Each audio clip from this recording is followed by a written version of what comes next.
Boa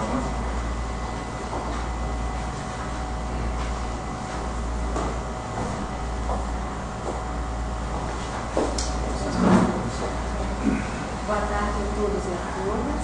É com satisfação que mais uma vez a CUFSC promove um evento voltado aos docentes das universidades federais, e a palestra hoje vai ser proferida pelo professor Ricardo Ferreira Pinheiro, né?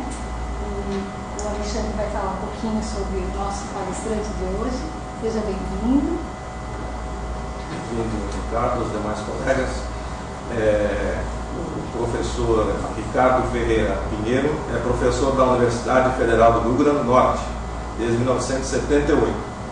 É do Departamento de Engenharia da Computação e Automação. Ele é engenheiro eletricista, pesquisador na área de tecnologias para a energia eólica. Foi pró-reitor adjunto do Planejamento e coordenador de orçamento da Universidade Federal do Rio Grande do Norte, de 1999 a 2002. Presidente da ADUR de 92 a 94, de 2004 a 2006. Diretor de Assuntos Jurídicos do PROIFES de 2009 a 2011. Fundador do Fórum Jurídico do PROIFES. A palestra será realizada, teremos 40 a 50 minutos, depois teremos um período para perguntas, debates, e o título da palestra: Reestruturação na carreira docentes e perdas salariais. Então vai fazer agora essa explanação e depois a gente retoma os trabalhos para a parte das perguntas e discussões. Então a palavra com o professor Ricardo. Ok, obrigado. Antes de mais nada, agradecer muito esse convite aqui da CUFSC, que é uma honra muito grande estar aqui. A CUFSC é uma das ADs pioneiras e uma das mais importantes na história do movimento docente. Foi um ponto muito importante na criação da Andes, Foi daqui surgiu o primeiro presidente da Andes, em tempos que eram muito diferentes. Lamentavelmente a Andes tomou outros rumos, tomou outros caminhos, mas a história não muda. O valor que ela teve, a importância que ela teve é muito grande. Eu só posso dizer que estou muitíssimo honrado de estar aqui, muito agradecido, principalmente ao Márcio, que me colocou uma responsabilidade que eu não sei se eu vou conseguir dar conta dela. Para começar, eu estou até achando bom que não tem muita gente, porque eu sei que a minha posição sobre carreira hoje é uma posição que certamente não vai agradar muita gente. E eu tenho já participei muito de antes, desde a construção da Andes, participei muito da ADURM desde a sua construção. Com muita dor fui obrigado a contribuir na construção do PROIFES. Depois, com muita dor também, fui obrigado a me afastar do PROIFES por ter uma posição crítica em relação à sua estruturação interna, que é idêntica à da Andes. Eu acho que são opostos que se igualam, que se encontram, e decidi me afastar de vida sindical. Eu não deixei de acompanhar, permaneço acompanhando, mas eu decidi ficar numa postura mais independente, e por isso eu posso me sentir à vontade para tomar a posição que eu quiser, embora saiba que poderei certamente não agradar muita gente.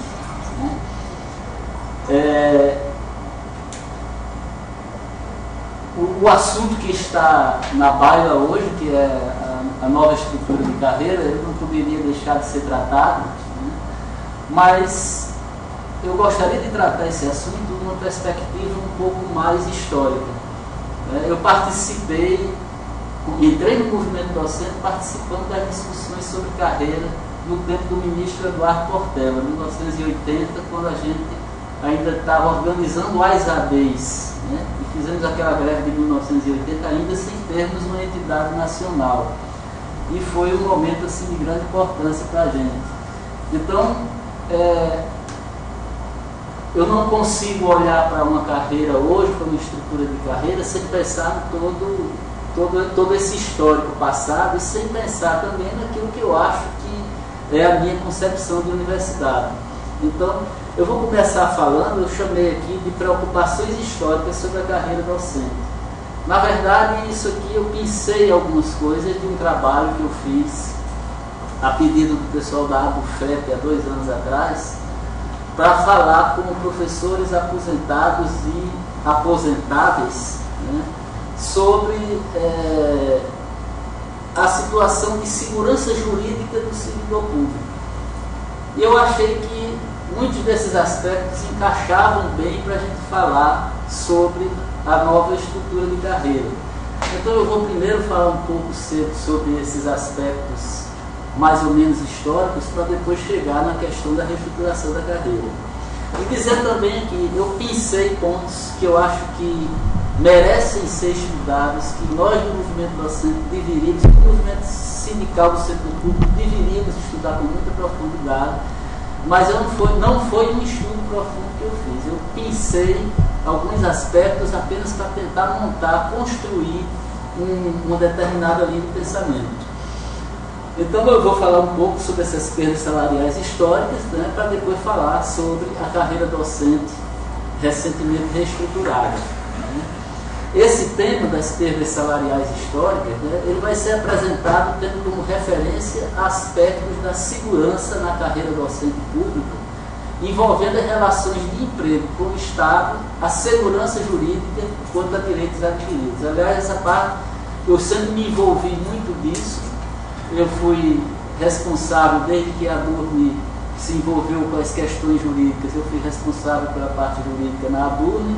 Daí ajudei a construir o Fórum Jurídico da ANDES e depois ajudei a construir o Fórum Jurídico do PROIFES. E tive uma longa história lá na UFRN de enfrentamento. Nós fomos talvez a primeira AD que sofreu tenazmente as grandes brigas com a Advocacia Geral da União, com a perda de autonomia da universidade. Né? E isso foi algo de uma luta muito grande que eu travei durante esses anos participando do movimento docente. Bom, então por isso eu começo dizendo que o problema salarial dos docentes das IFES, eu coloquei aqui a palavra aposentados porque isso veio lá de uma palestra que eu estava fazendo para os aposentados, mas isso vale para todos que serão aposentados, né? É um agravamento do problema salarial de toda a categoria dos servidores públicos. Né? Enfrentar esse problema exige compreender com profundidade e ele envolve inúmeros aspectos que nos afetam historicamente. A carreira docente, as políticas educacionais. Eu tenho uma tristeza muito grande de ver a carreira docente hoje ser tratada meramente como uma tabela salarial.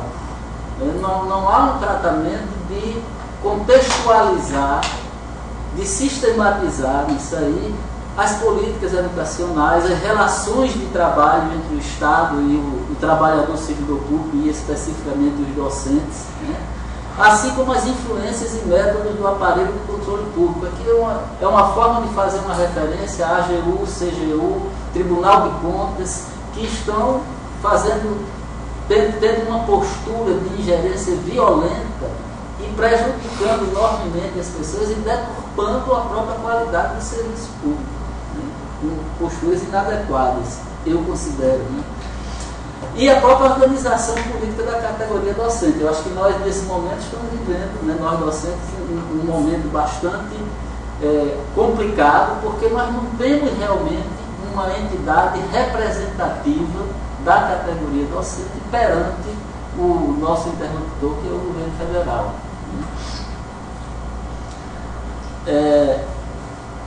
É fundamental que a gente entenda que a carreira docente não é meramente uma questão de estrutura e de progressão e de tabela salarial, como eu já acabei de dizer, né?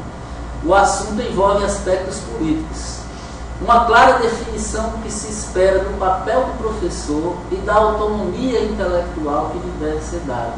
Isso não é mais discutido nos nossos sindicatos, como não é discutido na própria academia, né? A academia está cada vez mais departamentalizada e cada professor, já quase não se fala em grupo de professores, está discutindo o seu problema específico.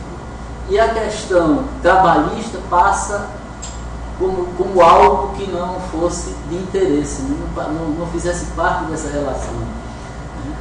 As relações contratuais de trabalho com o Estado e com cada uma das instituições federais de ensino, as condições de trabalho a que são submetidos, um planejamento estratégico que permita a permanente avaliação da sua produção, levados em conta todos esses fatores e estabelecidas formas para as correções necessárias pelas três partes, Estado, instituição e docente. Em síntese, eu quero me referir aí o seguinte: é necessário em todo o processo que ele passe por uma avaliação para correção de rumos, né? E o que nós vemos hoje é que não existe adequação das condições de trabalho. Nós somos cada vez mais cobrados, e nesse ponto a informatização, que traz coisas maravilhosas, mas ela também traz o outro lado da questão. Ela está dando uma força muito grande ao papel administrativo, e isso não está tendo o devido retorno, por exemplo, quando nós somos cobrados muitas vezes sem que as condições de trabalho nos tenham sido dadas. Bom, já tentando puxar um pouco mais para o lado da educação, das políticas educacionais, né? Três aspectos mais importantes cabem ser destacados quanto a isso. Primeiro, o comprometimento de todos, Estado, instituições de ensino e docentes, né, com um projeto educacional elaborado a partir das necessidades de desenvolvimento do país. Segundo, garantir a liberdade de cátedra em toda a sua plenitude ao docente, desde que comprometido com o projeto pactuado. E terceiro, a existência de segurança para a prática profissional no seu mais amplo sentido, de tal forma que as grandes diretrizes da política sejam de longo prazo e não afetem a prática docente com alterações abruptas, casuísticas e conjunturais. Pessoal, eu quero falar aqui, tentando traduzir isso aí, né? Quando eu falo em um projeto educacional, eu vou tentar dar um exemplo que está muito nítido lá na minha região, na minha universidade hoje. A universidade hoje, você não é um professor, vamos dizer, em sua plenitude, pelo menos na visão que está sendo considerada hoje, se você não estiver envolvido com a pesquisa. Para você estar envolvido na pesquisa hoje, com a estrutura que nós temos, você precisa estar numa pós-graduação. Para você estar numa pós-graduação, essa pós-graduação tem que estar cumprindo as exigências que a CAPES faz. E alguém questiona as exigências que a CAPES faz? Nós temos no Rio Grande do Norte uma quantidade enorme de pessoas, professores estaduais, municipais e principalmente dos institutos federais que contrataram gente aí, usando um termo bem chulo aí, em banda de lata, cheio de professores, loucos para se qualificar, querendo fazer pós-graduação, mas as políticas de produção da CAPES não admitem que esses professores sejam admitidos nas pós-graduações. Nós não temos condição de abrir o espaço para eles. Então, as políticas não estão integradas. São coisas desse tipo que eu estou querendo me referir quando eu falo a esse projeto educacional, né, a partir das necessidades de desenvolvimento do Brasil, do país. Né. E quando eu falo em alterações abruptas, casuísticas e conjunturais, eu vou passar para vocês daqui a pouco uma espécie de um cronograma que eu fiz, onde eu vou explicar melhor o que eu quero dizer com isso. Mas o que eu, em síntese, nós estamos diante de uma carreira, uma discussão muito grande sobre essa nova carreira aí, uns a favor, outros contra, não sei o quê. E assim, antes que a gente termine essa discussão, vai vir outra. E antes que termine, quando começar a nova discussão, pelo menos esperar vem outra. Então não existe política de longo prazo e muito menos existe segurança jurídica. O que a gente vê é o seguinte, é que a cada legislação nova, a cada governo novo que muda a visão, em geral, você tem alguém sendo prejudicado nas mudanças de carreira, na mudança de contrato do Estado com o servidor público. Sempre tem um setor prejudicado. E em quase 100% das vezes esse setor ou é o conjunto dos aposentados ou é parte desse conjunto. É quase invariável ter isso. Tratamento diferenciado a servidores. O artigo 247 da Constituição admitiu a criação de carreiras típicas de Estado. Já é um problema complicado, um grande problema que está aí. O que se viu após a emenda constitucional 19 e 98 foi a criação de algumas carreiras consideradas típicas de Estado.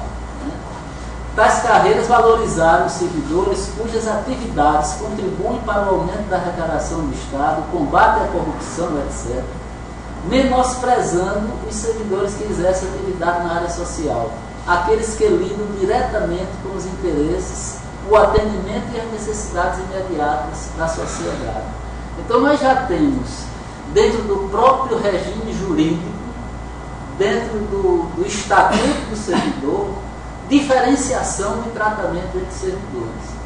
Isso, na minha opinião, é extremamente prejudicial ao funcionamento do Estado e vai criando castas e sistemas que agem de forma bastante preconceituosa. Quanto aos demais aspectos referidos, as relações de trabalho Estado-docente, as influências e métodos do aparelho de controle público federal e a organização política da categoria docente, são esses fatos que daqui, nas próximas transparências, elas vão centralizar essa apresentação. Eu vou tentar detalhar um pouco mais daqui em diante e vou ter como ponto de partida o que eu estou chamando de análise cronológica. São alguns pontos, alguns momentos legislativos que eu acho que foram importantes e marcantes nessa construção até o que nós estamos hoje, que eu considero que seja pelo menos suficiente para demonstrar os aspectos aqui propostos, porém passível ainda de muitas complementações, como eu estou dizendo. Não se trata de um estudo, é apenas uma análise, vamos dizer. E aí eu não sou historiador, tá? Eu vou falar algumas coisas bem pontualmente. Eu comecei falando sobre o que eu chamei de cronologia dos direitos sindicais e falando primeiro no que eu chamei de escala mundial, só lembrando alguns detalhes assim. 1720 houve a primeira associação de trabalhadores organizada a partir da indústria na Inglaterra. Em 1948, na Declaração Universal dos Direitos do Homem, consagrou-se o direito a ingressar em um sindicato. A Convenção 87 de 1948 da OIT determinou as linhas gerais para reger a atividade sindical. Em 1983, as convenções 151 e 159 da OIT também dão referenciais para a organização sindical e negociação coletiva no setor público, ratificada pelo Brasil em 1991. Bom, só pegando essa última, né? O direito de greve e a negociação coletiva do servidor público, como vocês sabem muito bem, isso ainda não está normatizado no Brasil. Está sendo alvo de debate e lamentavelmente, só está sendo porque existe a convenção da OIT, existe a pressão da OIT para que haja isso.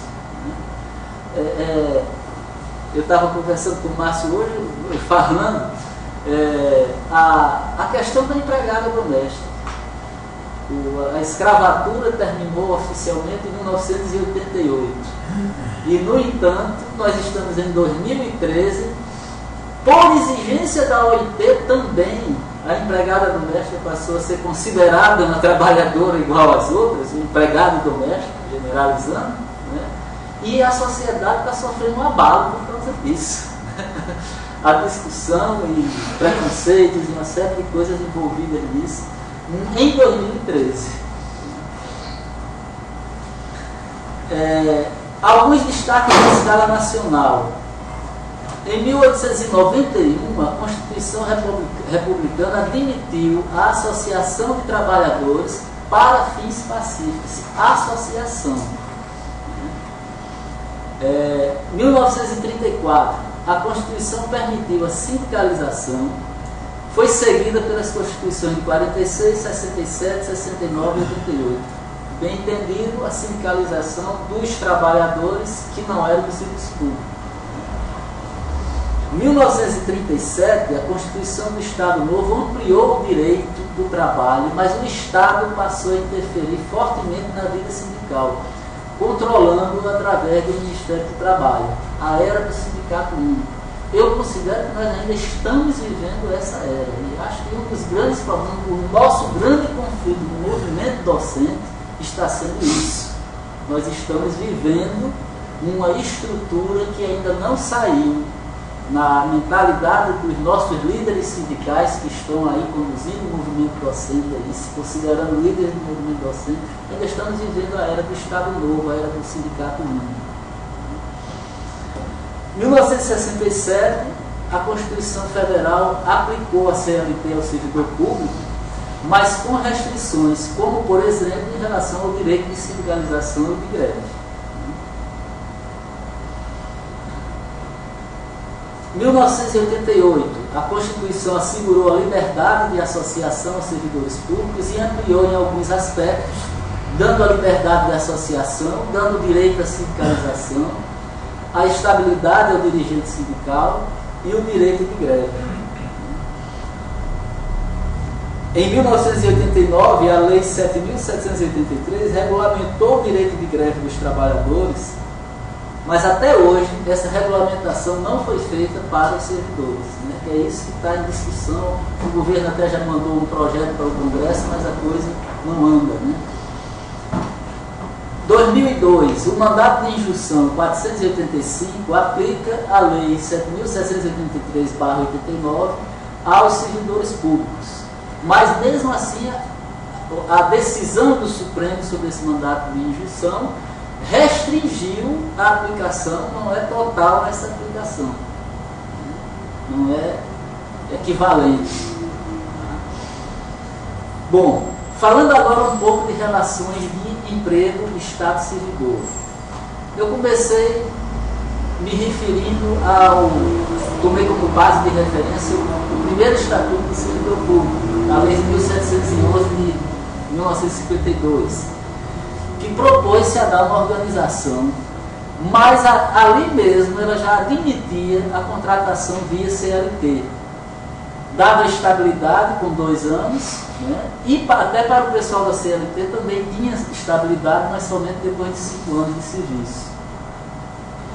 Em 1967, o Decreto-Lei 200 reforma o Estado e bases para o sistema seletista, ou seja, a partir daí o estatuto, o antigo Estatuto do Servidor deixou de valer e as contratações passaram a ser feitas novamente pela CLT. O Estado passou a contratar pela CLT. A Lei 5.645, em 70, avança o Decreto-Lei 200 com diretrizes para classificação de cargos.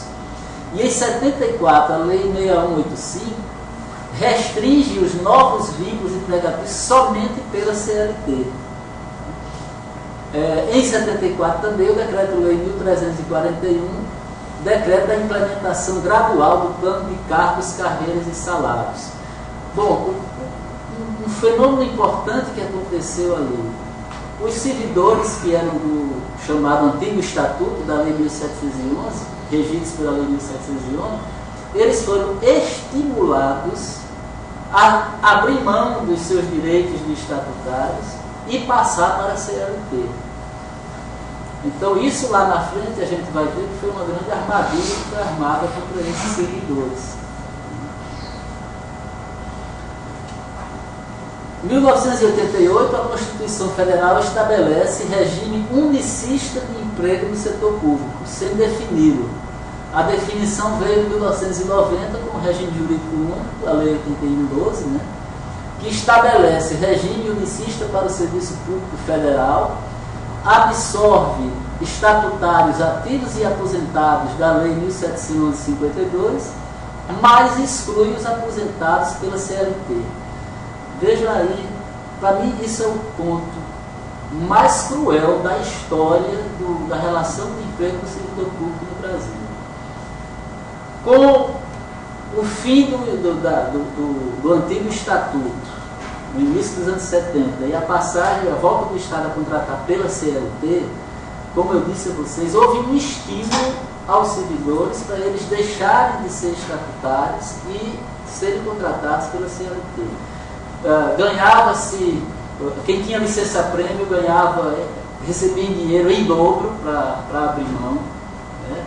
Férias, não sei o que, etc. Houve uma série de estímulos que fez as pessoas, e tinha mais também, a possibilidade de receber o FGTS e tal, né? Tudo isso foram atrativos que foram colocados para isso.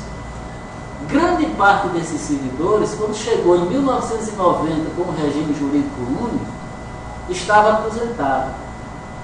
Esse pessoal ficou aposentado no regime geral, ganhando aposentadorias miseráveis. Essa, inclusive, é uma das omissões enormes que nós, sindicatos de servidores públicos, inclusive dos docentes, nós lavamos as mãos para esse pessoal. A gente não leva em consideração a existência dessas pessoas que foram professores como nós, servidores como nós, e que por terem feito uma opção equivocada, mas que eles não podiam imaginar em 1970 que seria um equívoco aquilo ali, eles hoje estão em situações, as aposentadorias dessas pessoas são miseráveis.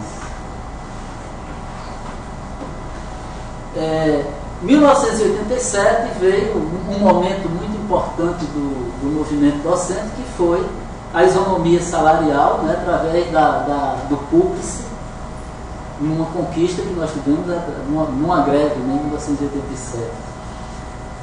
1998, a emenda, vamos começar a ver uma sequência de coisas bastante tristes.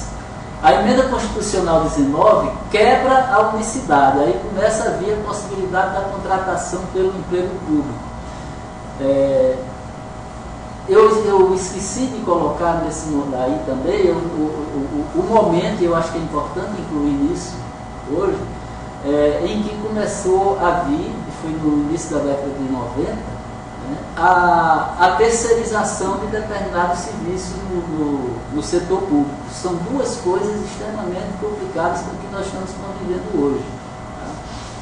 Em 2000, a Lei 9.962 disciplinou contratações no regime do emprego público, ou seja, contratações através da CLT.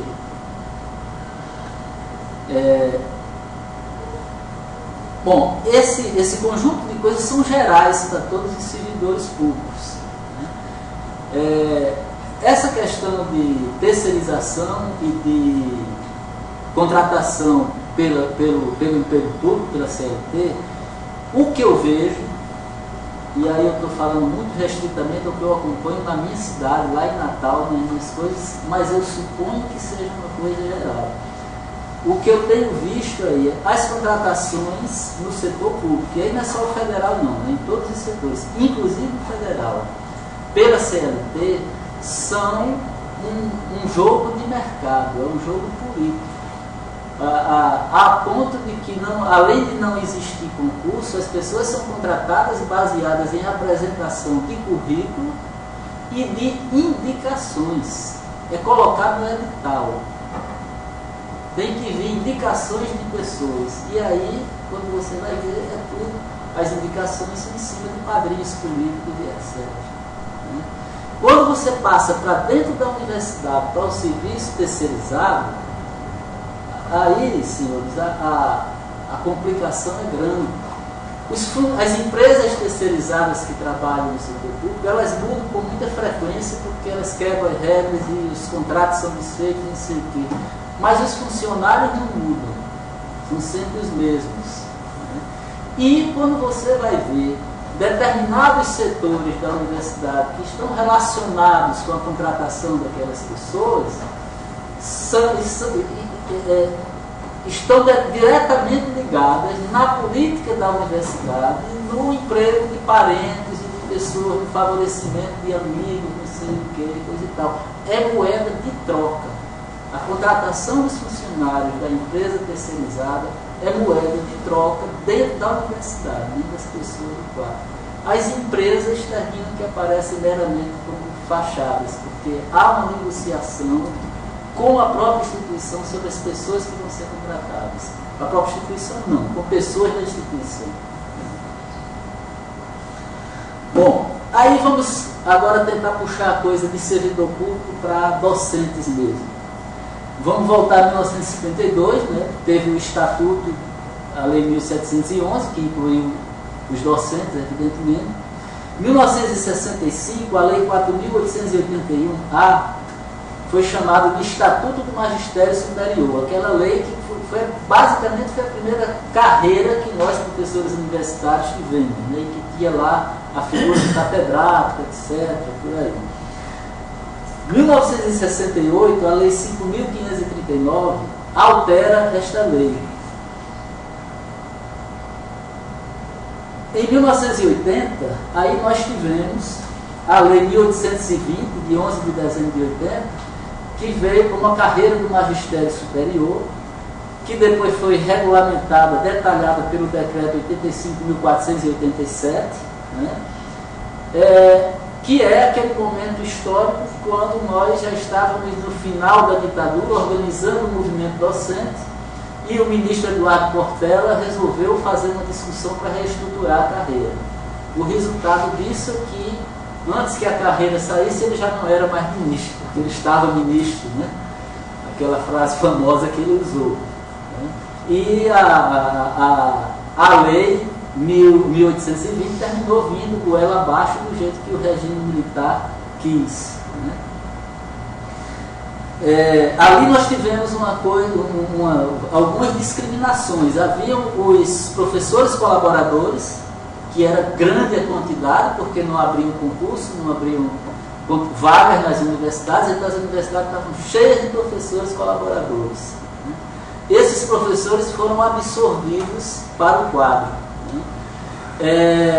Mas isso foi em dezembro de 80, os professores colaboradores que tinham sido contratados a partir de janeiro de 80, esses não foram absorvidos. Houve os professores auxiliares de ensino que eram do quadro, eram concursados, também não foram absorvidos. E houve os professores visitantes que também não foram absorvidos. Né? Aí o visitante já era um caso um pouco diferente. Mas naquela época, é bom que se esclareça, visitante não era como hoje. Os professores visitantes daquele tempo, muitas vezes, eram professores da própria universidade que tinham feito um doutorado e o salário de professor com doutorado era uma miséria. Aí o reitor oferecia para ele peça demissão para um contrato como visitante eu posso lhe dar um salário maior. Então muita gente que não tinha nada de visitante estava nessa situação e terminou ficando fora do enquadramento por causa disso. Isso deu origem a muitas brigas judiciais e políticas, etc. E demorou um bom tempo para isso entrar em regime de novo. Em 1981, o Decreto-Lei 1858 criou carreira para o sistema de primeiro e segundo graus. Bom, eu não incluí aqui, eu me limitei a falar sobre o ensino superior, porque eu não tenho muito domínio sobre o ensino de primeiro e segundo grau, e aí também iria engordar demais a coisa aqui. Bom, em 1987, tivemos então o PUPLICE, a Lei 7596, que foi detalhado pelo Decreto 94993, né, e que estabeleceu a isonomia salarial entre os docentes das IFES. Algumas coisas que eu destaco aí. A isonomia salarial, que naquela época nós defendíamos que fosse baseada no salário dos professores da Universidade Federal de Uberlândia, eram os que recebiam o melhor salário no Brasil. Né? Ela foi feita com referência ao UNB. Para os professores de fundação, da UNB era talvez o pior. Para nós que éramos de autarquia, já era um grande avanço. Então, terminou ficando por aí. Mas o PUPLICE excluiu, né, os aposentados, aqueles que eram aposentados pelo sistema geral, da mesma forma que foram excluídos no regime jurídico comum, também não tiveram direito à isonomia. E por isso ficaram fora lá do regime jurídico único também. Né? embora tenha contemplado os professores que na mesma época que esses aposentados tinham entrado, mas que não deixaram o estatuto, não deixaram a lei 1711, esses foram contemplados pela isonomia. Então isso caracteriza nitidamente um tratamento diferenciado. 1987, aí começa a vir a questão dos planos econômicos. Em junho de 87, o plano Brescia, com um prejuízo de 26,06%. Em dezembro de 89, o governo Sarney concedeu um reajuste de 26,06%, que teoricamente foi dado para repor o plano Brescia. Embora ele não tenha colocado lá na lei que era para isso, porque senão ele estaria reconhecendo o plano e ia ter que pagar o atrasado. Em 1988, tivemos as chamadas urpinhas, foram 2 gatilhos salariais, abril e maio de 88, cada um correspondendo a 16 e um quebrado por cento, durante uns 6 meses. Depois isso foi reposto também. E em 89 veio o plano verão, 26,05%, que nunca foi reposto. Esse plano verão, me parece que é aquele que vocês tinham ganho aqui e que estava uma confusão muito grande. Não sei como é que está a situação hoje de vocês em relação a isso. Bom, daí esses planos econômicos geraram muitas ações na justiça e muitos ganharam, muitos perderam, que já em menos de um ano não existia mais a isonomia salarial que a gente conquistou a duras penas em abril de 87. Já tinha se acabado. Bom, 1990 vem o plano Collor com um prejuízo de 84%. Ainda em 1990 veio o regime jurídico único, como eu já comentei, absorveu os estatutários da lei 1711, os seletistas em atividade e excluiu os aposentados seletistas. Em 1990, ou foi em 91, eu não tenho bem certeza da data, houve a substituição das chamadas funções comissionadas, das FCs, por CDs e funções gratificadas nas universidades. Tá? Isto aqui foi mais um jogo direcionado às universidades e que foram reduzidas enormemente as gratificações das universidades. Nós temos ainda pessoas que naquela época recebiam essas FCs e que conseguiram manter por ganho judicial. Algumas estão aposentadas ganhando essas FCs. Até hoje, só para se ter uma ideia, se você for aposentado ganhando FC, em geral você ganha mais do que se você optasse por ser aposentado como professor da carreira. 1991 veio mais uma reestruturação da carreira docente que valorizou a titulação e a ADE. Então os professores não titulados, os de 20 horas e os de 40 horas, ficaram de fora. 1992 veio a lei delegada que criou a GAI, e o salário base ficou extremamente reduzido. Foi criada uma GAI que no nosso caso foi de 120% do salário base, coisa inimaginável. Houve categorias que teve a GAI criada em 260% do salário base. Nós, depois de muita briga, algum tempo depois, tivemos essa GAI ampliada de 120% para 160%. E essa é uma das coisas que a gente vem aos poucos, vem lutando para que isso desapareça do nosso salário, mas ainda pagamos os reflexos da GAI. 1996, o fim dos artigos 192 do RJU e 186, aqueles que a pessoa poderia se aposentar ganhando salário equivalente a de uma classe acima. Não houve nenhuma transição para os que tinham tempo de serviço. Quer dizer, se a pessoa estava a um dia de se aposentar, perdeu. 1998 veio a GED e aí veio a quebra da paridade entre ativos e aposentados. Ainda em 98, a emenda constitucional número 20 o fim da aposentadoria especial. 1999, o fim dos anuênios. 2003, a emenda constitucional 41 marca o fim da integralidade na aposentadoria, a contribuição do inativo e a criação do regime complementar, né, que hoje está regulamentado aí como o FUNPRESP. 2005, a emenda 47 criou uma regra de transição que minimizou um pouco os efeitos da emenda constitucional 41. Em 2006, a lei 11.357 criou o professor associado e aí criou um prejuízo muito forte aos professores adjunto 4 que ficaram muito tempo estagnados na carreira sem direito à progressão.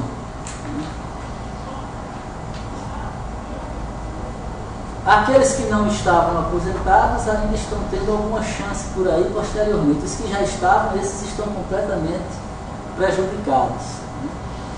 Em 2008, a Lei 11.784 recuperou a paridade entre ativos e aposentados, mas manteve a discriminação para com aqueles que foram adjunto 4 retidos. E em 2009, o mandato de injunção 880, na contagem do tempo de serviço, aquele do fator 1.2, 1.4, né, ele deu pleno reconhecimento à aplicação do mandato de injunção 880. Só que quando foi para regulamentar, o Ministério do Planejamento fez uma orientação normativa que restringe muito a abrangência da aplicação. Bom, esses pontos aí eu trouxe eles porque eu acho que é muito importante se a gente no movimento sindical não perder da memória essas coisas. Não adianta a gente querer agora dizer, vamos agora tentar recuperar a perda salarial de 1972, não sei o que isso não existe. Mas a história de como isso foi feito, a insegurança jurídica, o processo discriminatório que foi feito, é muito importante que isso esteja na nossa memória do movimento sindical, para que a gente possa saber como agir visando o futuro. Esse é o meu entendimento, por isso que eu acho que é importante fazer esse resgate. E acho que se for feito um bom estudo, isso vai ser ampliado. Isso aí é só algumas referências. Eu queria, para completar essa fase, falar só um pouquinho mais sobre essa questão do sistema unicista, né? O sistema CLT contratual, podendo chegar a ser individual, não garante estabilidade nem aposentadoria integral. Contribuição limitada ao teto da aposentadoria. Traz várias compensações ao trabalhador, como o FGTS, justiça trabalhista tutelar, reconhecimento de contrato tácito, etc. O Estado contribui igualmente para a Previdência. Isso são pontos que caracterizam, né, o sistema da CLT. No sistema estatutário, né, o nosso contrato é institucional, ele é impessoal, dá igualdade de direitos contratuais a todos, dá estabilidade e aposentadoria integral, quer dizer, dava, já não dá mais, né? Não há contribuição, não há o FGTS e a contribuição à Previdência, até as regras que estavam mantidas até há pouco tempo, eram de 11% brutos, né, no total do ganho bruto. Né? O Estado não contribuía com o FGTS nem a Seguridade Social. Né? Muda a contribuição previdenciária do Estado agora com a criação do FUNPRESP.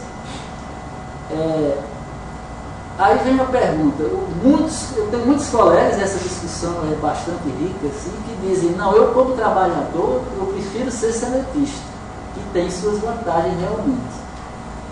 Outros acham que é mais, pela segurança, melhor o regime estatutário.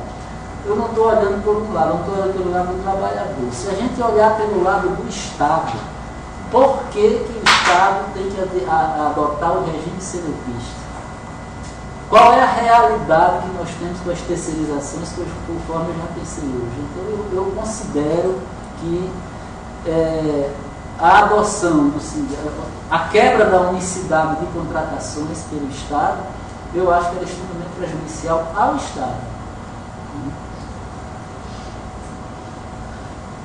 Bom, pessoal, vamos agora, eu vou tentar falar um pouquinho sobre essa questão da carreira docente reestruturada. Vocês vejam que, quando eu trato dessa questão todinha, esse momento atual da carreira docente, né, ele já não me é tão importante, até como eu disse, quando a gente começar a aprofundar mais essa discussão, ela já vai mudar de novo.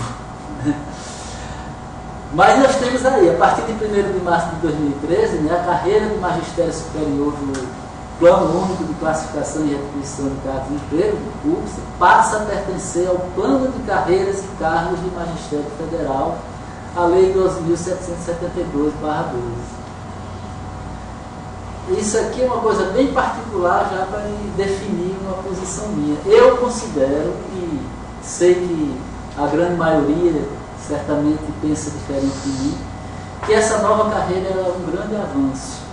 Ela vai ao encontro de muito do que eu e o movimento docente defendemos desde aquela discussão de 1980 com o ministro Eduardo Portela.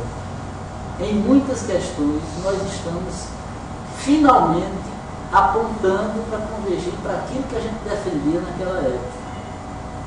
Ela contempla, por exemplo, a inclusão do cargo de professor titular na carreira. Na minha opinião, era um absurdo que a pessoa, depois de passar anos de carreira, para chegar ao cargo de titular, tivesse que fazer concurso e correndo o risco de concorrer com alguém que nunca deu uma aula e que assumisse o seu lugar. Eu acho uma incoerência. O acesso à carreira na primeira classe. Essa é uma questão bastante polêmica, né? Mas eu defendo que o acesso seja na primeira classe mesmo, é a minha opinião. Concede a progressão acelerada até adjunto. Na verdade, o que nós defendíamos, algumas pessoas que comigo defendiam isso, a progressão acelerada, que ela pudesse ser para toda a carreira, não só até o adjunto. Reconhecimento da retenção dos antigos adjunto 4. Esse problema dos adjunto 4 que foram retidos, ela não resolve, mas pelo menos naquilo que o governo estabeleceu, essa regra de transição retroagindo a 2006, a 2008, né? Não, a 2006, né? Foi quando foi criado o associado. Essa regra que ele criou, ela vai beneficiar muito pouca gente, muitos vão ficar retidos ainda. Mas agora, se todo mundo já estava ganhando isso na justiça, agora vai ganhar mais ainda, porque o governo está reconhecendo através de uma lei que houve essa injustiça cometida. Né? Ela não contempla uma coisa que eu acho que ainda é uma falha: a ascensão ao topo da carreira de forma independente da titulação. E aí, veja bem, eu não defendo que a pessoa possa ser graduado titular e ganhar igual ao graduado titular doutor. Mas eu não vejo por que a pessoa não possa ser graduado titular.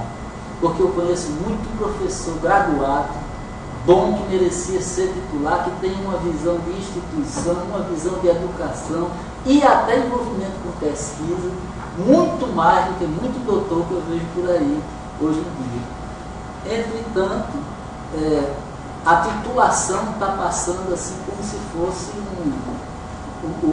o medidor da competência e do comprometimento da pessoa com a educação. Isso aí essa parte que eu não concordo. Bom, a estrutura da carreira, né, vocês já sabem, mas só para a gente recordar aí, nós temos então o cargo de professor de magistério superior, com as classes de auxiliar, assistente, níveis 1 e 2, adjunto 1 a 4, associado 1 a 4 e o titular. Está criado também o cargo isolado de professor titular livre, né, o cargo isolado de provimento efetivo de nível superior, que também tem um nível único. Eu acho que foi uma jogada inteligente aí. A existência do concurso para titular que possa permitir uma instituição contratar um professor experiente, ou que tem um determinado conhecimento que ela está precisando, contratá-lo como titular por concurso, eu acho que ser mantido isso é uma coisa saudável. O que eu acho que não podia era você impedir que a pessoa, ao longo da carreira, chegasse ao titular, a não ser que mediante esse mesmo concurso. Eu acho que houve uma conciliação aí, que foi salomônica aí, de posições que eram antagônicas no debate, né? Ingresso na carreira. O ingresso ocorrerá sempre no primeiro nível da classe de professor auxiliar, mediante aprovação em concurso público de provas e títulos, exigindo o diploma de curso superior em nível de graduação. O concurso poderá ser organizado em etapas, conforme dispuser o edital de abertura do certame, que estabelecerá as características de cada etapa e os critérios eliminatórios e classificatórios. Bom, está havendo, né, uma grande polêmica em torno disso aí, né? Ao pé da letra, na lei, esse ingresso é sempre no primeiro nível da classe de professor auxiliar e sendo exigido apenas o nível de graduação. Bom, eu defendo isso aí, eu concordo com isso aí. Não tenho nada contra que entre um doutor. Eu acho que se concorrer um graduado com um doutor e o graduado passar, vamos e venhamos, esse graduado deve ser bom. Tá? Eu acho que as instituições devem ter o poder de estabelecer uma política. Eu acho que é saudável nas instituições universitárias que elas tenham uma certa quantidade de professores graduados que ela vai investir na sua formação, no seu mestrado, no seu doutorado, direcionando nas suas grandes políticas. O que acontece é que nós não temos essas políticas nas universidades. Deveria ter.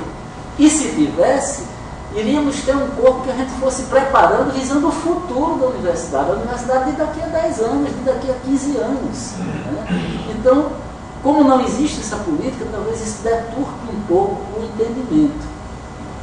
É lógico que eu não estou defendendo que todos os professores sejam graduados, mas nós estamos numa realidade.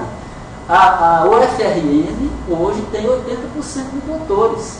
Eu acredito que aqui não deve estar, deve ser talvez até mais do que nós. Certamente é mais. Né? Então, para quem tem 80% de doutores, eu acho que não tem por que ter essa exigência de só contratar doutores. Eu acho que podem existir outras políticas. Né? No meio dessa discussão toda, houve um artigo de Gomide, lá de São Carlos, que ele publicou na revista no jornal da SBPC, e eu destaquei esses números aí que ele colocou como uma resposta ao Sérgio Rezende, que foi quem mais lançou essa polêmica aí, né, quem chamou mais a atenção dessa polêmica.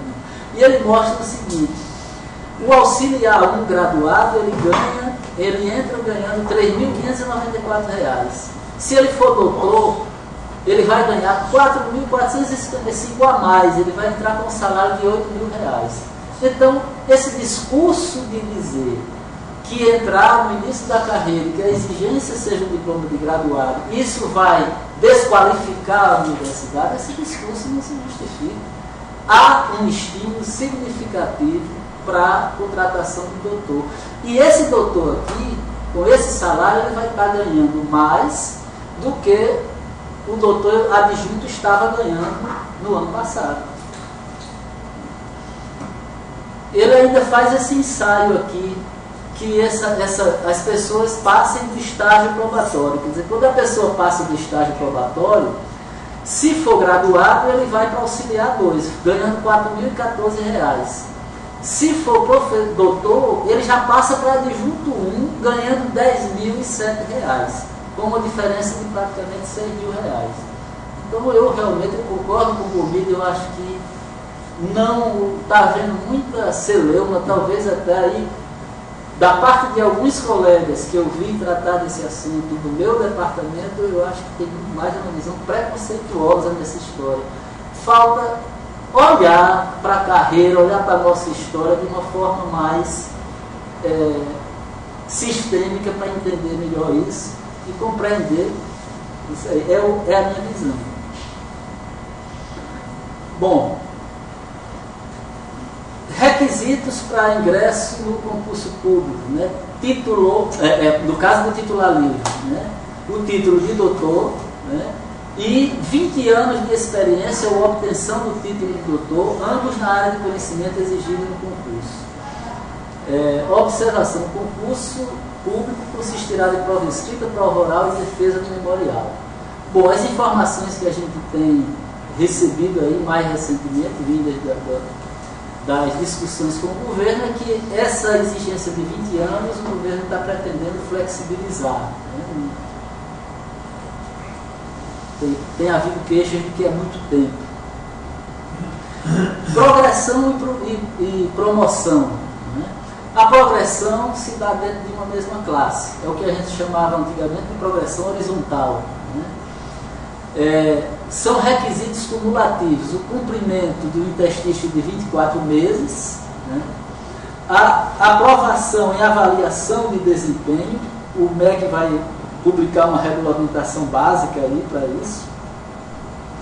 Os servidores que ainda não haviam completado o tempo total do interstício para a progressão. Aqui tem uma coisa que eu coloquei, esse texto é meio grande, mas eu quero chamar a atenção de um detalhe dessas duas coisas. Os servidores que ainda não haviam completado o tempo total do interstício para a progressão até o advento da nova carreira, 1º de março de 2013, não perderão esse resíduo, ou seja, continuarão computando o tempo, normalmente até completar os 24 meses, uma vez que a lei número 12.772 garante a continuidade na transição das carreiras. Vejamos, no artigo 6º está escrito: o enquadramento no plano de carreiras e cargos de magistério federal não representa, para qualquer efeito legal, inclusive para efeito de aposentadoria, descontinuidade em relação à carreira, ao cargo e às atribuições atuais desenvolvidas pelos seus ocupantes.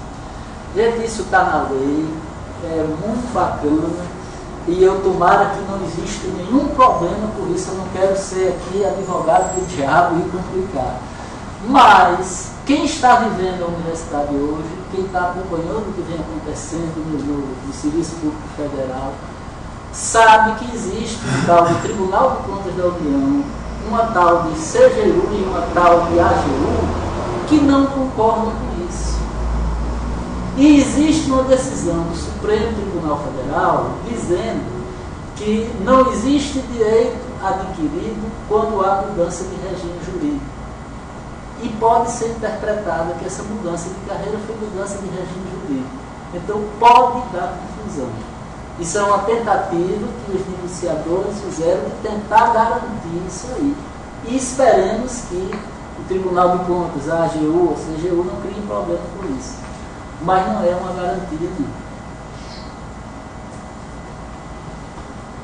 Promoção, que é o que nós chamávamos de progressão vertical, né?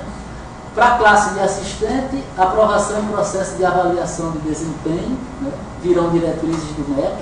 Para a classe de adjunto, aprovação em processo de avaliação de desempenho também. Para a classe de associado, possuir o título de doutor e ser aprovada em processo de avaliação de desempenho. E para a classe de titular, possuir o título de doutor, ser aprovada em processo de avaliação de desempenho, lograr a aprovação de memorial que deverá considerar as atividades de ensino, pesquisa, extensão, gestão acadêmica e produção profissional relevante ou defesa de tese acadêmica inédita, né?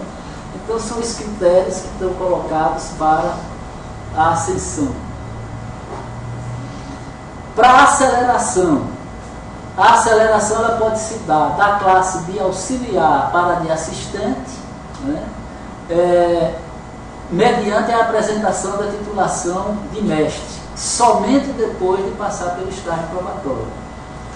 Da mesma forma, ela pode passar de auxiliar para ou assistente para adjunto, né? Desde que aprovado no estágio probatório, mas apresentando o título de doutor. Né? Do regime de trabalho, 40 horas semanais com DE, dedicação exclusiva às atividades de ensino, pesquisa, extensão, gestão institucional, ou tempo parcial de 20 horas semanais. Exceção o regime de 40 horas sem DE, mediante aprovação de órgão colegiado superior competente para áreas com características específicas. É proibida a mudança de regime de trabalho aos docentes em estágio probatório. Afastamentos. Para participar de programa de pós-graduação estrito sensu, independentemente do tempo ocupado no cargo, ou seja, pode se afastar em estágio probatório. Para prestar colaboração a outra instituição federal de ensino e pesquisa por período de até 4 anos, com ônus para a instituição de origem, devendo estar vinculados a projeto ou governo com prazos e finalidades objetivamente definidos. Isso é devido apenas aos servidores estáveis, ou seja, após o estágio probatório. Ou para também, só após o estágio probatório, para colaboração técnica ao Ministério da Educação por período não superior a 1 ano e com ônus para a instituição de origem, visando o apoio ao desenvolvimento de programas e projetos. Bom, esses casos são os que estão na Lei 12.772, mas existem os casos também previstos no regime jurídico único, que fala no artigo 96, parágrafo 3º, de afastamento para o pós-doutorado. Os afastamentos para a realização de programas de pós-doutorado somente serão concedidos aos servidores titulares de cargo efetivo no respectivo órgão ou entidade há pelo menos 4 anos, incluindo o período de estágio probatório, e que não tenham se afastado por licença para tratar de assuntos particulares ou com fundamento neste artigo nos 4 anos anteriores à data de solicitação do afastamento. E tem também no artigo 102, inciso C, para o afastamento para o desempenho de mandato classista ou participação de gerência ou administração em sociedade cooperativa, né? E a chamada licença capacitação, que aí tem que ser regulamentada em cada instituição, mas ela está lá no inciso, na letra E do artigo 102 do RJU. Temos a volta da CPPD, né, com as atribuições. Eu acho que nem há necessidade de ler essas atribuições todas aí, porque são mais ou menos comuns. O que há é que, da forma como está na lei, por omissão se entende que quem vai criar a CPPD é o reitor, né, e o MEC está abrindo a possibilidade de que a CPPD seja composta por docentes eleitos pelos próprios pares. E, finalmente, a questão do adjunto 4 retido, né, que eu já falei sobre isso, que o governo admite, então, um reposicionamento na carreira. Só que ele exige no mínimo, 17 anos de doutorado em março de 2013, né, até 31 de dezembro de 2012. Né? Ou seja, a pessoa teria que ter um doutorado pelo menos em 1995. Né? Há muita gente que já tinha em 1995, mas há muita gente que só fez o doutorado depois disso, entre 95 e 2006. Então ficou essa lacuna ainda a ser resolvida. Não deixa de ser um avanço, principalmente porque no que o governo está colocando isso, ele está reconhecendo que houve realmente a criação dessa lacuna. E essas ações, isso aí na justiça está todo mundo ganhando. Bom, pessoal, o que eu trouxe para falar com vocês era isso, para apresentar para vocês. Espero ter atendido minimamente a expectativa, ter trazido alguma contribuição. E quem sabe, se surgir alguma discussão aqui, eu acho que a discussão é que é o importante. Estou aí aberto para... Professor, um esclarecimento. Nesse caso aqui, isso agora já está valendo. Associado. Está. Pode ir direto para 3, quem tiver o doutorado com 19 anos ou 21 anos? Quem em 31 de dezembro já tinha 19 anos de doutor... Mas era só dia 1º de abril? Eu não sei. A lei estabeleceu, tinha que requerer até o dia 1º de abril. E quem não requereu? Olha, eu acho que isso aí, se as instituições criarem barreira com isso, a justiça facilmente consegue, porque não tem sentido uma data tão posterior influenciar isso aí. Professor, mais uma perguntinha. Eu sou. Posso perguntar? Definitivamente. Pois é. Nós sabemos que houve, quer dizer, eu soube, eu não vi, na verdade, não é? De que houve uma manifestação, se não me engano, do MEC, dizendo que, respeitando, porque no próprio, nós tivemos um artigo aqui no nosso, que até foi publicado, no nosso jornalzinho, que se referia direitinho à norma, não é? Sobre essa nova entrada, né, etc., os novos concursos. Então, e ali deixava já uma brecha, não é? De que a universidade teria autonomia para estabelecer outros critérios. E que o MEC, então, teria se pronunciado dizendo que a universidade poderia estabelecer. Se quiser, pode colocar doutorado, mestrado, isso existe? Né? Tem essa informação. Tem essa informação. O MEC disse que vai mandar um projeto de lei visando alterar a lei, permitindo que isso seja entregue à autonomia da universidade. Aí, embora eu concorde com a forma como está na lei, mas eu acho que isso aí é mais correto ainda. Porque respeita a autonomia da universidade. Eu lamento que internamente, na minha instituição, por exemplo, nós estamos vivendo um momento em que esse negócio está sendo tratado de uma forma muito preconceituosa. Mas eu acho que a história dirá, o futuro vai dizer. Já que o senhor gosta, mas que eu acho que o mais correto é isso. A universidade deve ter autonomia. Deve ter autonomia. Eu expliquei uma coisa, o senhor gosta de história e fez um bom retrospecto, né? Eu entrei na universidade a primeira vez em 75. E me estranha, me causou estranha se eu não mencionar o PICD. Quando o senhor disse que não existiu uma política de capacitação, na verdade, o PICD, o senhor não pode ver 30 anos. Eu sou uma usufruindo do PICD, eu e um monte de gente.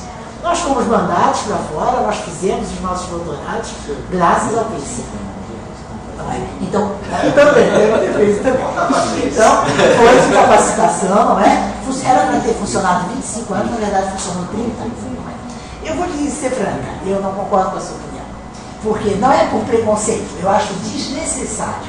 Digamos assim, eu sou muito prática, sempre fui muito pragmática da minha natureza. Tá? Embora eu seja originalmente de letras, atualmente eu sou das ciências contábeis. Então aí o senhor vê que eu gosto dos dois lados. Não é? O que me parece é o seguinte: há um número tão grande de doutores e mestres no país atualmente que eu não vejo necessidade da universidade de entrar nisso. Aliás, acho até contraproducente e acho que a médio e longo prazo isso vai trazer uma despesa enorme para o erário público. Porque esses graduados que entrarem não vão querer continuar sendo graduados, porque eles precisam da titulação para progredir. Então, o que eles vão querer? Logo, e ainda mais que o próprio estágio preparatório não será impossível.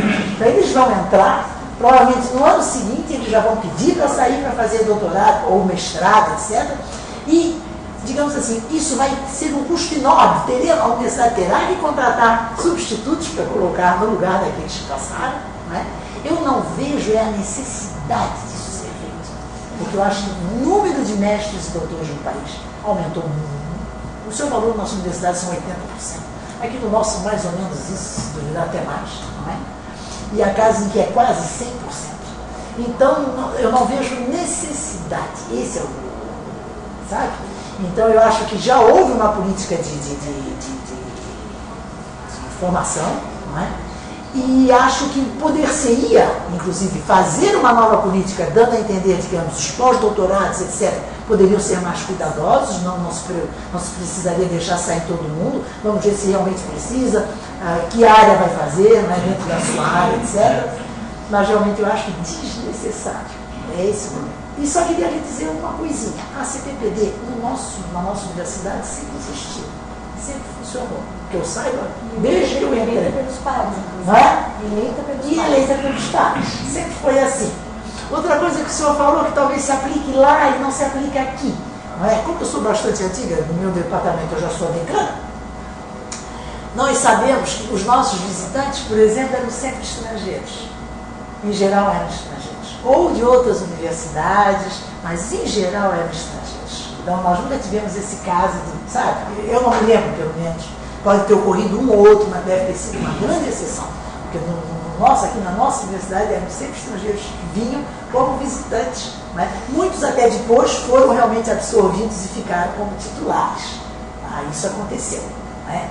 Outra coisa é que os colaboradores que passaram, isso eu lamento muitíssimo, os colaboradores que foram absorvidos naquele ano, que eu me lembro, eu participei, muitos deles passaram direto para assistente 1, não é? Por decreto, na verdade, né? Foi até um item de pauta de uma greve. E, na verdade, em muitas instituições não havia concurso. Nunca foi o nosso caso. Nós sempre, na nossa universidade, nós sempre fizemos uma espécie de pequeno concurso, digamos, mas sempre tivemos uma seleção para os nossos como é que chama? Oristas, colaboradores, agora se chama de outro nome, né? Mas oristas, etc. Nós sempre tivemos isso. Substitutos, exatamente. Substitutos. Sempre tivemos. Então não era assim nunca foi uma coisa solta, sabe? Era só isso que eu queria, assim, que o senhor soubesse, até porque é visitante aqui, não conhece a nossa realidade. E a realidade não é exatamente a mesma num país tão grande. Acho que é controverso, né? A professora acabou de expor, mas eu acho que tem um aspecto pouco explorado no debate acadêmico, que é o fato de que nós estamos em meio a um processo de expansão da educação superior por universidades novas e em locais distantes dos grandes centros. Então, conseguir um professor doutor para a fronteira do Uruguai é difícil. Acho que o Estado consegue. O Estado consegue. Não em todas as áreas. Não, garantido, professor. Aqui na nossa universidade não teve. Olha, eu estive na UFFS, quem fez quem fez o primeiro concurso para a UFFS, a Universidade Federal da Fronteira Sul, no nosso estado, que é aquela que pega 3 estados, na verdade, não é? Eu fui a adjunta, o professor Dilma, o diretor, e eu, o chefe, e eu era subchefe. Que área, professor, do concurso? Várias áreas. E nós fizemos para, justamente, assistente. Vieram mestres do país inteiro. Mas sendo assistente, já mata o adjunto. Não, já mata o adjunto. Não, exatamente. Não, mas entra como mestre. Não há necessidade de entrar como graduado. Não, ali tem uma questão de folha de pagamento. Não, essa aí de entrar como auxiliar, não tem a questão de folha de pagamento. Mas assim, baixar o nível do doutor para graduado, que eu acho que o mais polêmico é isso. O mais polêmico é essa exigência de graduação dentro do doutor. Embora a gente tenha um aumento muito grande, uma disponibilidade nunca antes na história deste país de tantos doutores, tá? Nós ainda temos uma expansão sendo feita de universidades, tá? Que lá no interior do Ceará, por exemplo, é a integração com a África, não deve ser muito fácil conseguir doutor para o interior do Ceará. Nós temos a Unipampa aqui na fronteira da Argentina e do Uruguai, que também é muito fácil de conseguir titulação. Nós temos áreas que tradicionalmente são carentes de titulação, que afinal de contas a administração, que é a minha área, contábeis, outras áreas de engenharia, aqui no nosso caso, tem bastante doutor, mas nós temos áreas de artes e letras onde não é tão fácil assim conseguir titulação. Então a discussão ela é realmente quente, mas por trás tem a expansão. Eu acho que isso a gente tem falado pouco. A gente tem falado pouco da expansão. Essa legislação, ela mexe na carreira, ela desencava alguns fantasmas que assombravam o ambiente, mas nós temos que pensar num novo quadro de professores que está sendo necessário. Não sei exatamente o número, mas foram muitas as universidades criadas aí nos últimos 5, 10 anos, e a absorção desse quadro de pessoal, de docentes, passa por ter uma legislação que seja diferente da anterior. A legislação anterior, que tinha aquela estrutura de auxiliar, 4 níveis, assistente, 4 níveis, ela também trancava a porta, até porque eu acho que talvez eu tenha perdido um pouco, né? Mas foi por medida provisória que foi instituído esse concurso, esse requisito de ser doutor e o concurso para adjunto. O governo Fernando Henrique Cardoso, 96, 97, 98, é que se fez por medida provisória a alteração. Antes disso, o ingresso sempre foi para auxiliar. Né? Havia liberdade, que essa é a queixa que a gente está discutindo agora, da liberdade né, a autonomia de optar por assistente auxiliar adjunto, que isso é o que está realmente incomodando. Mas é bom lembrar que a obrigatoriedade do adjunto no doutorado é uma questão que matou o PCD, inclusive. Nós que fomos usuários do PCD, o meu doutorado também foi feito com um plano de investimento de capacitação docente. Tá? Quando se matou o PCD, quando se matou a verba de formação de professores, se botou junto na mesma porta a obrigatoriedade do adjunto com o doutorado. Quer dizer, matou o investimento em formação de pessoal, que é caro. Claro que é caro. Tá? E ele foi previsto para 25 anos, professor. E ele durou 30 anos. Ele não foi bom, ele já tinha um prazo determinado, senhor desculpe. Depois realmente só veio Bolsa Sanduíche. Porque o Brasil já tinha um número tão grande de doutorados, de mestrados, que não havia mais necessidade. Até na minha área, que era a área de línguas estrangeiras e literaturas estrangeiras, a gente tinha que bolar um trabalho que justificasse a ida para o exterior. Entende? Então, eu fiz na Inglaterra um pós-doutorado sobre a recepção de uma peça inglesa lá, porque eu realmente precisaria ir lá. Hoje em dia, com a internet, tudo fica mais difícil ainda, porque você tem acesso às informações. Então, realmente, eu acho que não foi uma coisa assim injusta nem mal feita. Eu acho que o plano funcionou muito bem, durou 30 anos. O senhor não disse que foi injusta nem mal feita, isso foi intencional. Não foi morta. Eu acho que foi intencional. Eu estou lhe dizendo, dando uma outra informação. Foi criado para 25 anos e durou 30. Talvez pudesse durar mais. Mas quando ele foi criado, era aquela senhora com aquele sobrenome distintivo, aquela senhora. Não, foi aquela da CAPES, muitos anos. Aquela da CAPES, durante muitos anos. Duran? A Duran, exatamente, foi o tempo dela. Exatamente, foi o tempo dela. Eunice Duran. E foi planejado para 25 anos. Então não foi morto, realmente já era planejado para isso.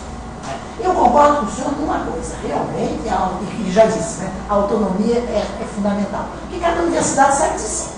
Das suas condições, do que precisa, não é? O que está disponível, não é? Realmente, e acho bom que realmente venha essa nova norma, dando essa liberdade, não é? Dando essa liberdade. Bernadette,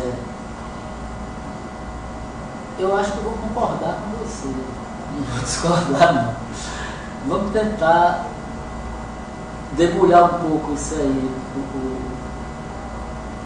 a nossa eventual divergência. A questão do PCD, realmente acho que merece ser citado, sim. Eu vou dar o seu histórico. Quando eu falei na inexistência de política nas instituições, eu falei no presente. E as políticas de pós-graduação das universidades hoje, elas são balizadas pela CAPES. Isso é verdade. E a política de pós-graduação que a CAPES propõe, pode ser que seja muito bom para o FSC, mas não tem nada a ver com o Nordeste. Não tem nada a ver com o Nordeste. Professor, me explica uma coisa. Quem está na CAPES são os nossos colegas. São colegas nossos. Mas eu estou na tesouraria. Mas o jogo político aí é muito... Pois é. O jogo político... Eu fui coordenadora de pós também, por dizer uma coisa. E eu me surgia, porque vinha aquelas avaliações, nunca davam satisfeitos. Você fazia tudo como eles queriam, mas eles não eram capazes de dar aquele ar.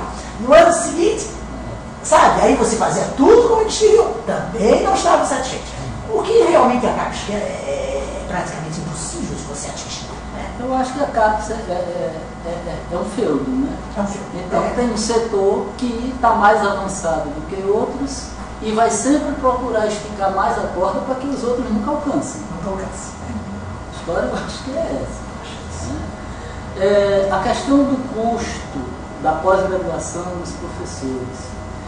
Veja bem, o meu modo de entender é que esses professores que estão fazendo pós-graduação fora da universidade, que não são professores ainda, eles estão fazendo às expensas do erário. De forma que, se eles forem fazer dentro da universidade, já dando a contribuição, eles vão sair mais baratos, o custo vai ser menor do que lá fora. É uma conta que aí é preciso fazer a conta direitinho para ver. Mas, na pior das hipóteses, a diferença não é muito grande. Mas vai ter que contratar o outro para ficar no lugar? Não. Aí, olha, isso aí eu acho que tem também alguma coisa. Eu acho que falta muito a gestão hoje em dia. Depois que foi criado o banco de professor, né, o que eu vejo na minha universidade lá, não sei se é a realidade aqui, mas o que eu vejo lá é que em determinadas áreas nós temos até excesso de professores. Eu estou passando por isso. No meu departamento, a gente tem dificuldade de conseguir alocar o professor em 8 créditos por semestre. Por causa daí tem uma história de reestruturação. Foi criado um bacharelato, aí os alunos só entram através do bacharelato, só que deveriam estar entrando 60 alunos por ano na engenharia de computação e só estão entrando 30, porque os alunos não passam no bacharelato. Aí você pega várias áreas da universidade que tem o seguinte, havia uma distorção total na universidade. Tinha lugares que tinha professor demais, professor que não ia trabalhar mesmo, e se funcionava porque tinha outros que trabalhavam e davam conta, e tinha outros que faltava gente. Aos poucos, internamente, a universidade está corrigindo isso, justamente usando o banco, usando sua autonomia, as regras de alocação e tal coisa. Mas o que eu vejo é que a universidade tem condição de ter um pequeno, porque não precisaria ser um grande, um pequeno contingente de professores permanentemente em pós-graduação hoje em dia, com a criação do banco, se ela tiver uma boa gestão disso aí. Agora precisa ter uma boa gestão, pensando no futuro, gestão acadêmica, gestão administrativa, tudo integrado. A questão é que as coisas na universidade não funcionam integradas. Uma outra coisa que eu observo muito é o seguinte: nós temos contratado muito professor, doutor de fora. A cada concurso, digamos, a gente preenche 30 vagas e abre 15. Porque entram 30 doutores, mais 15 passam no concurso lá de Santa Catarina e vão embora. Porque eles eram daqui, eles queriam trabalhar aqui. Mas o concurso primeiro que teve foi lá, eles foram para lá. Na hora que aparecem aqui, eles vêm para cá. Então, há uma flutuação. Não tem doutor suficiente para cobrir todas as vagas. Não tem. O Brasil não tem ainda doutor suficiente para cobrir todas as vagas. Acho que depende da área. Não, lógico, tem áreas que tem. A biologia, por exemplo, meu Deus, todos são. Se achar uma em música, me apresenta. Com relação a CPPD, eu acho que é uma maravilha saber que vocês não tiveram a extinção da CPPD. Fiquei surpreso. Lá nós não tínhamos mais CPPD. Né? Agora veja o seguinte, talvez o que a nossa aparente divergência se situe aí, porque nós estamos falando de dois mundos bem diferentes. Não dá para pensar em Santa Catarina, região sul, comparar com o Rio Grande do Norte e Nordeste. As coisas, não só os contextos políticos que historicizaram essas universidades até agora são bem diferentes, como os contextos geopolíticos em que nós estamos localizados são muito diferentes também. E aí o que eu acho, isso aí eu cobro inclusive dos nossos parlamentares lá, especialmente da deputada Fátima Bezerra, que é muito ligada à educação, ela quer ser a nossa grande representante da educação no Congresso, e eu fico mostrando para ela todo o tempo. Aquilo que é proposto lá no governo, pelo povo de São Paulo, que são as grandes sabedorias do PT sobre a educação, eles não sabem o que é o Nordeste. Tome cuidado, porque eles estão fazendo lá. Eles podem estar fazendo a melhor coisa do mundo para o Brasil, mas eles conhecem a realidade de São Paulo, não conhecem a do Rio Grande do Norte. Essa autonomia mesmo é importante. Sem dúvida.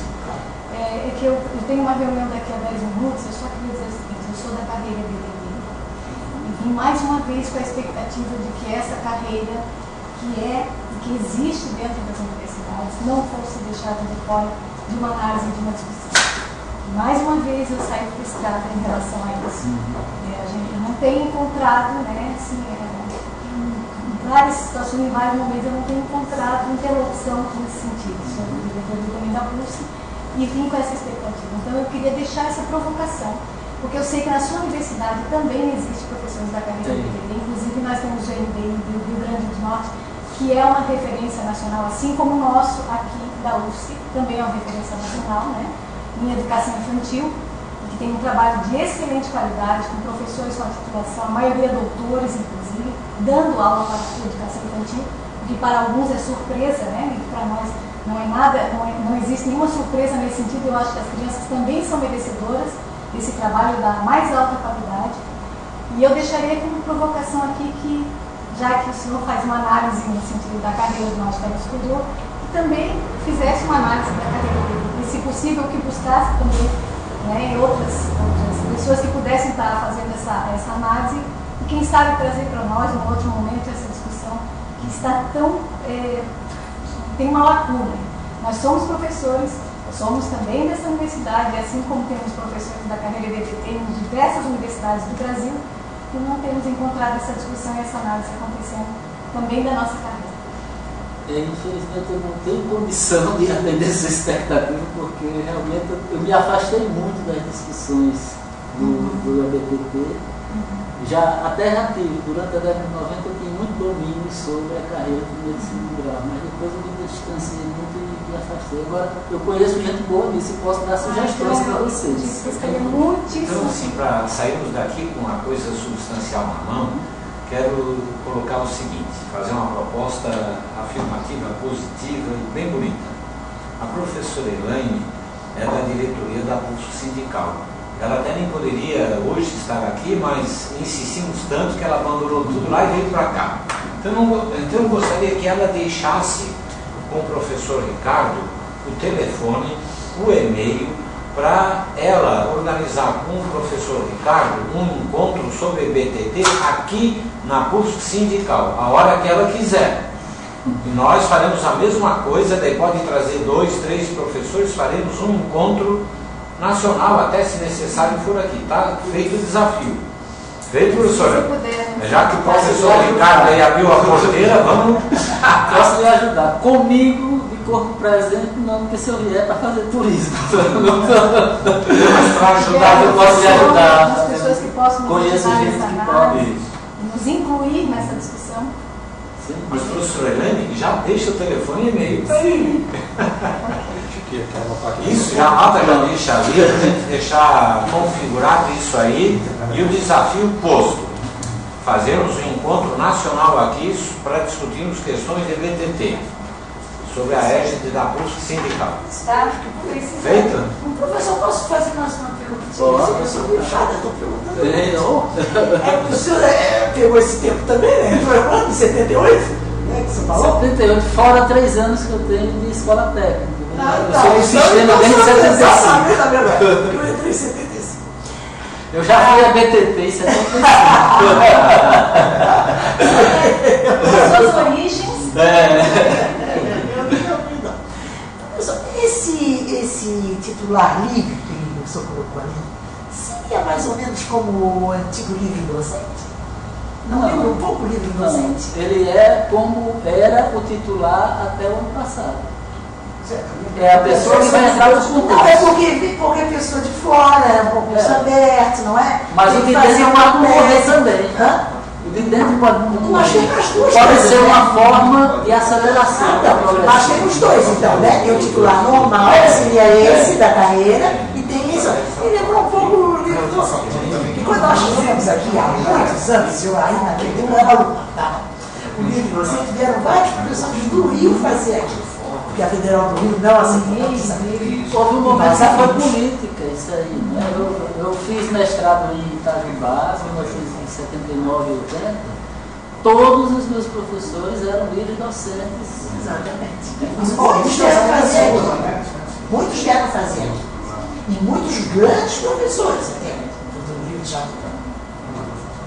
Paulistas ainda usam o livro docente, inclusive com carreira. Mas é depois. Sim, mas as paulistas, né? É, mas a USP usa, mas o livro docente é depois do titular. Mas é assim. Alguém mais tem alguma pergunta? Só uma curiosidade para mim é a diferença dos dois titulares, né? Porque estão discutindo justamente os concursos, a região de concurso para titular em todas as universidades, então como tem essa Essa Do ponto de duplicidade. vista jurídico, trabalhista, não tem diferença nenhuma, são iguais. E o salário será o mesmo também. Agora, é aquela história, tudo isso que eu quero mostrar, o que eu não tenho mais. Veja bem, o que eu reclamo aqui, no fundo, talvez essa minha luta toda nisso aqui seja, precisamos de ter políticas de Estado. E no Brasil funcionam políticas de governo. Se você prestar bem atenção, não é que eu não tenho nenhuma preferência político-partidária, não sou filiado em partido nenhum e não quero ligações com nenhum partido, adotei mesmo ficar fora do político partidário. Tá? Mas do que você viu aqui, os vermelhozinhos que eu coloquei aqui estão muito concentrados no governo de Fernando Henrique. Depois você tem menos vermelhos aqui colocados. Né? Ou seja, independentemente de julgar um governo ou outro, mas é políticas de governo. Então, eu não duvido nada que isso que eu disse que eu considerei avanços aqui, daqui a 2 anos entre um outro governo aí e a gente passe a ter um bocado de vermelhinho nisso aí. E um deles pode ser isso. Amanhã o Tribunal de Contas pode dizer, não, titular por concurso é mais do que titular sem ser por concurso, então vamos, aí começa a confusão. Tá? Essa é a realidade do Brasil. Por quê? Porque essas coisas não são de Estado. Tem muitos órgãos que devem. Ó, quando se começou a haver o avanço em direitos do servidor público, foi no governo Fernando Henrique, que a gente perdeu muitas coisas, não tem aqui, acho que todos nós sabemos. Está isso presente. Eu sempre tive interesse nessas coisas, e aí o que acontecia, documentos na época do Banco Mundial dizendo como é que se institui essa política chamada, que se chama neoliberal, que ainda tem os resquícios na atualidade do Brasil. Olha, direito adquirido, não tem problema. O que é a gente tira, vai na justiça e depois trabalha na parte do fato consumado. Quer dizer, e o que está acontecendo continuamente na nossa história, a gente vê no funcionamento judiciário, no Congresso, a gente vê algumas coisas assim que são que eu considero perigosas. Eu acho que as pessoas, quando tem aqui um colega meu que está sendo provido, ele acha que uma posição que ele almeja, por exemplo, titular, ele vê grupos se movimentando, esse titular agora, ele vê grupos se movimentando para restringir, não, vão ser 20%, ele não quer, não, gasta quem passa na avaliação. O que eu acho, se a pessoa estabelecer um critério, não importa isso, todo mundo cumprir, esse critério, então todo mundo pode ser titular, não há por que limitar a vaga. Vai ter gente que pensa assim, agora, esse mesmo colega que reclama da postura do colega, o que acontece? Acha o seguinte, que o funcionário da limpeza não tinha que ter estabilidade, a gente vê a coisa, e sem falar em outras coisas. Esse mesmo colega acha assim, eu não gosto da pesquisa daquele cara, eu reclamei que eu fiquei incomodado com alguma coisa, um pronunciamento que teve no departamento, onde ele disse, olha, tinha que tirar o laboratório do fulano, quem não desenvolve uma pesquisa que ele considera, aí ele apoiou. Quer dizer, então as pessoas não têm princípios, né? E não tem princípio, e parece que elas estão sendo educadas, eu diria deseducadas nessa. Eu acho, como é que se diz, eu acho importante, eu considero a pessoa que tenha princípios, né? Então, algumas pessoas falam como tu tirar com aquele fulano, um colega, Marcelo, né? Que ele apoia o que foi o regime militar, ele apoia, mas o que acontece? Ele nunca viu ele enfiar uma faca nas costas. Não é enfiar uma faca ou uma faca física ou uma coisa por maldade. Ele se acha no direito, porque é uma coisa assim que preocupa, sabe? O avanço no direito, a falta de segurança jurídica. O primeiro Tribunal de Contas não tem nenhuma autoridade, é um órgão assessor, ele não é um tribunal de fato.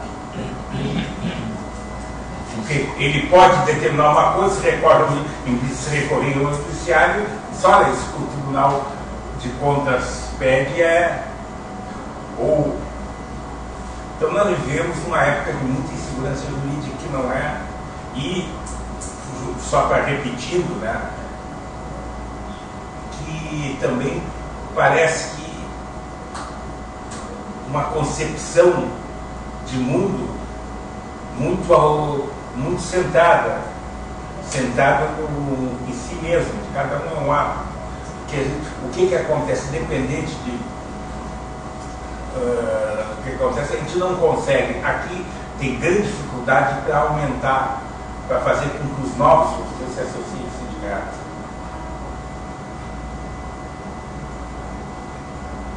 Gente que apoiava e larga fora, porque a minha concepção não está sendo atendido pela diretoria. Tem discordância ali do Marx, nesse cultura assim, de individualismo e agressão ao direito que a gente vive. Essa crise aí do individualismo, né, eu acho que é uma coisa da era, né, a sociedade que está assim, né? Smartphones.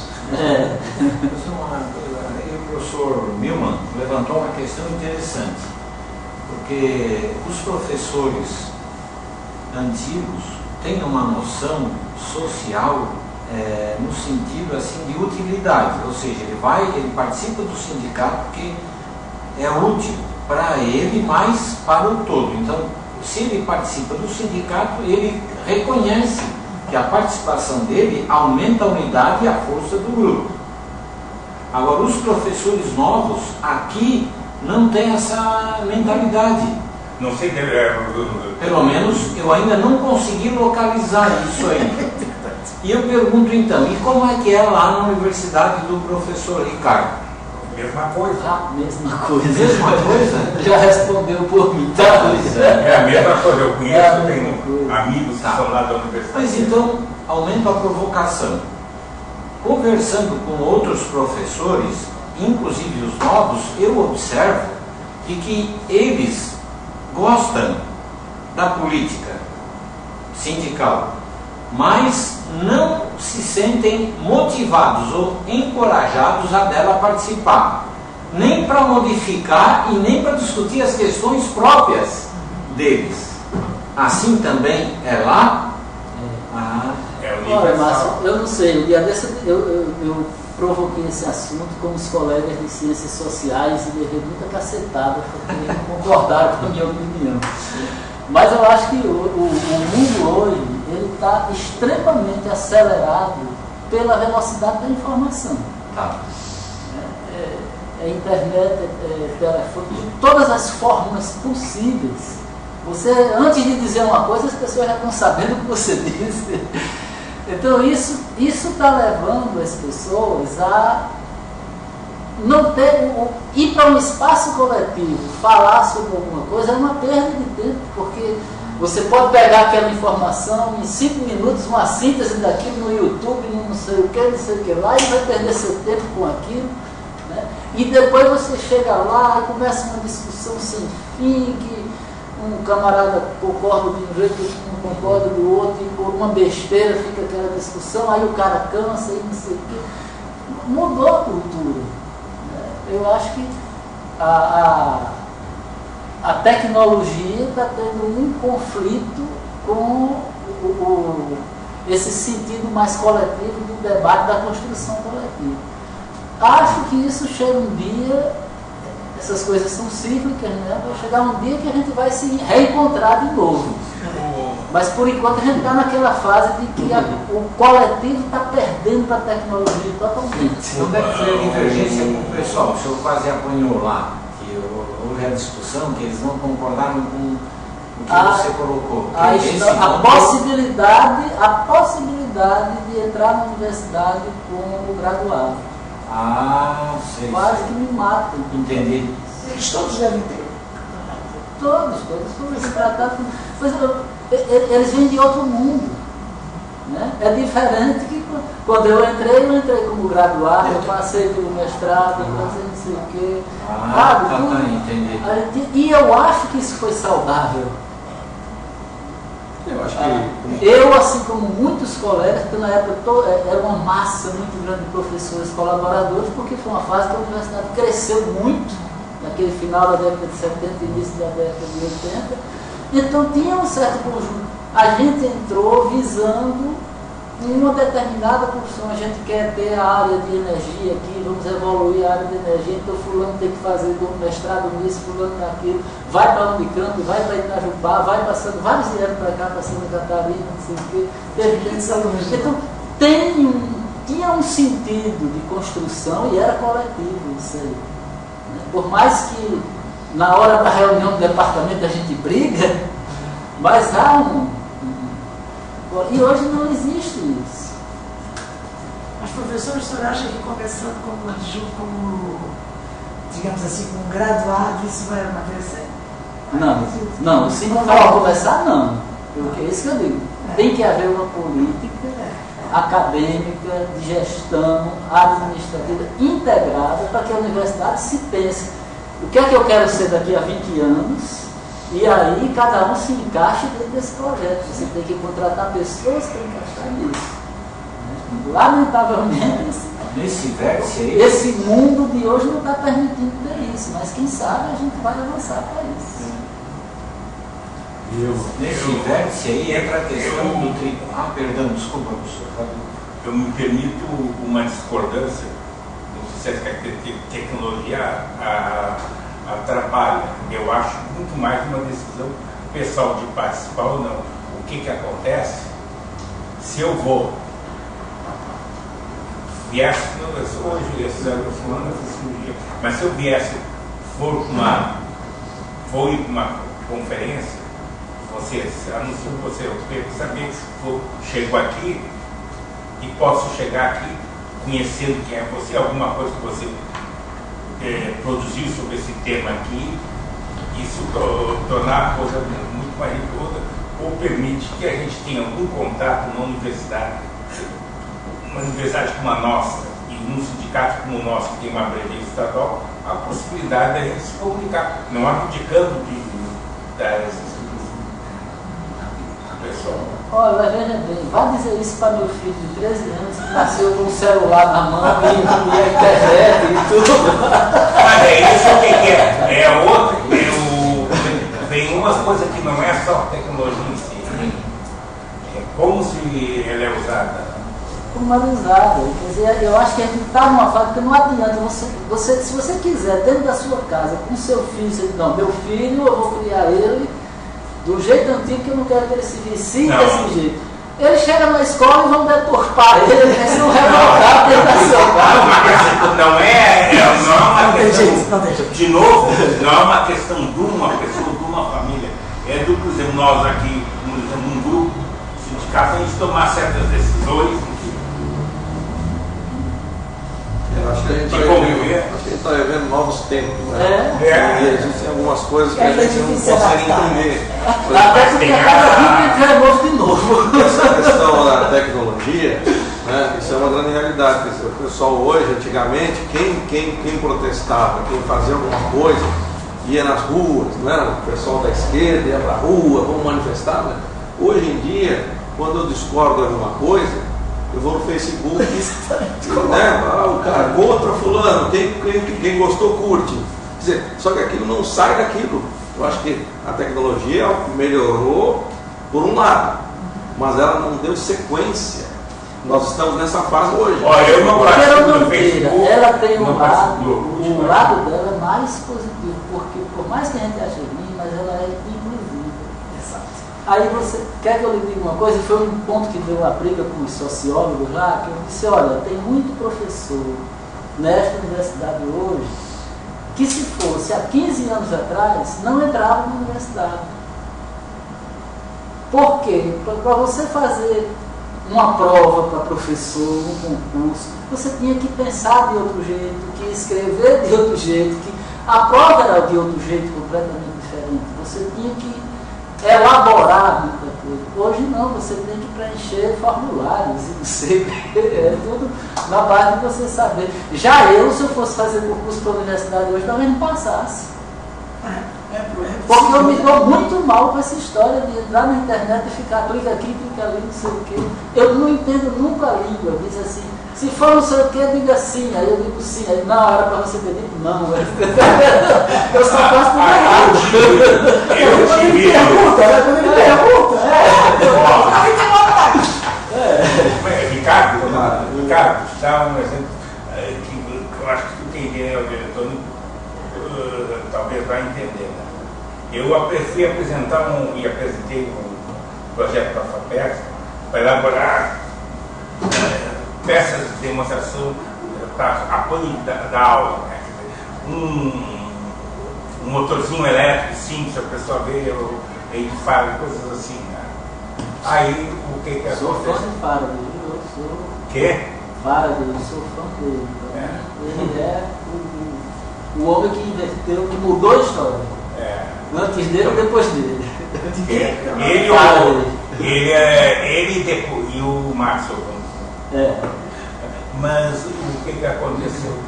Naquela hora eu cheguei, estava preenchendo o formulário eletrônico e não fechava.